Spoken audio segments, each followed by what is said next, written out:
सुप्रभात बच्चों, कैसे हैं आप सब। उम्मीद करती हूँ आप सब अच्छे होंगे। तो बच्चों, मैं हूँ आपकी हिंदी की अध्यापिका। तो आज की कक्षा में हम पढ़ने वाले हैं अध्याय नंबर 1, जिसका शीर्षक है मेरा परिचय। नमस्ते मेरे नन्हे मित्रों, मेरा नाम अभिज्ञान है। मैं यहाँ आपको हिंदी भाषा का ज्ञान करवाने, आपको हिंदी की कहानियों, कविताओं तथा अन्य तथ्यों से परिचित करवाने के लिए प्रस्तुत हूँ। मैंने आपको अपना परिचय दे दिया। मुझे नए दोस्त बनाना बहुत पसंद है। अब अपना परिचय देने की आपकी बारी।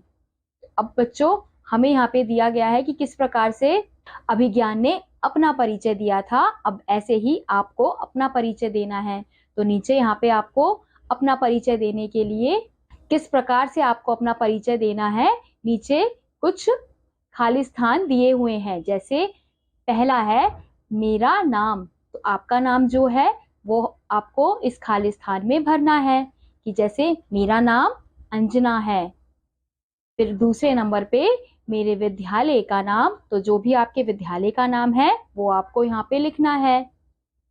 फिर तीसरे नंबर पे मैं जितने कक्षा में आप पढ़ते हैं उस कक्षा को यहाँ पे लिखना है कि जैसे मैं पहली कक्षा का विद्यार्थी हूँ। ऐसे ही चौथे नंबर पे मेरी उम्र, जितनी आपकी उम्र है उतनी उम्र आपको यहाँ पे लिखनी है कि मेरी उम्र 5 वर्ष की है या 6 वर्ष की है, जितनी आपकी उम्र है। मेरे पिताजी का नाम, फिर आपको अपने पिताजी का नाम यहाँ लिखना है। मेरी माताजी का नाम, फिर 7वें नंबर पे आपको अपनी माताजी का नाम लिखना है। मेरा प्रिय, 6 नंबर पे आपको मेरी माताजी का नाम लिखना है। फिर 7वें पे मेरे प्रिय मित्र का नाम, फिर आपका जो प्रिय मित्र है उसका नाम यहाँ पे लिखना है। फिर उसके बाद मेरा प्रिय विषय, जो भी आपका प्रिय विषय है, चाहे हिंदी हो, अंग्रेजी हो, संस्कृत हो, कुछ भी, तो वो आपको यहाँ पे लिखना है। फिर 9th नंबर पे लिखना है मेरा प्रिय खेल, यानी कि आपको अपने प्रिय खेल के बारे में लिखना है, जो भी खेल आपको खेलना पसंद है। फिर उसके बाद मेरा मनपसंद भोजन, तो आपको जो मनपसंद भोजन है आपका, यहाँ पे आपको सारी बातें अपने बारे में बतानी है कि आपका नाम क्या है, आपके माता पिता का नाम क्या है, आपको क्या क्या करना पसंद है, आपको कौन सी चीजें पसंद है, आपका कौन सा खेल प्रिय है, आपको कौन सा भोजन पसंद है। सारा आपको अपने बारे में परिचय यहाँ पे देना है, तभी इसका नाम है मेरा परिचय। इसी के साथ आज का ये अध्याय यहीं समाप्त होता है। तो बच्चों, वो था हमारा इंट्रोडक्शन पार्ट। तो अब हमारा शुरू होगा अध्याय नंबर 1, जिसका शीर्षक है वर्णमाला पढ़िए और दोहराइए। तो चलिए शुरू करते हैं। तो सबसे पहले हमें दिया गया है स्वर। तो स्वर क्या होते हैं?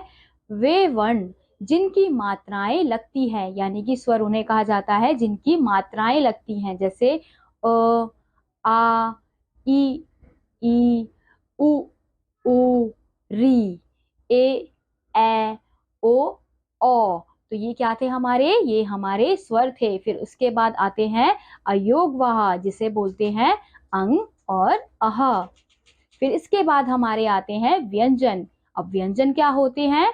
वे वर्ण जिन पर मात्राएं लगती हैं, यानी कि स्वर क्या थे? जिनकी मात्राएं होती हैं। और व्यंजन क्या होते हैं? जिन पर मात्राएं लगती हैं। जैसे क, ख, ग, घ, अंग, च, छ, ज, झ, इया, ट, ठ, ड, ध, अण, त, थ, द, ध, न, प, फ, ब, भ, म, य, र, ल, व, श, श, स, ह। तो ये थे हमारे व्यंजन। अब आते हैं हमारे संयुक्त व्यंजन। श, त्र, य और श्र। फिर इसके बाद आते हैं हमारे अतिरिक्त व्यंजन, जिसे बोलते हैं ड़ और ढ। तो इसी के साथ आज का ये अध्याय यहीं समाप्त होता है। उम्मीद करती हूँ आपको ये अध्याय समझ आया होगा। मैं आपसे मिलूंगी अगली कक्षा में। तब तक के लिए नमस्कार।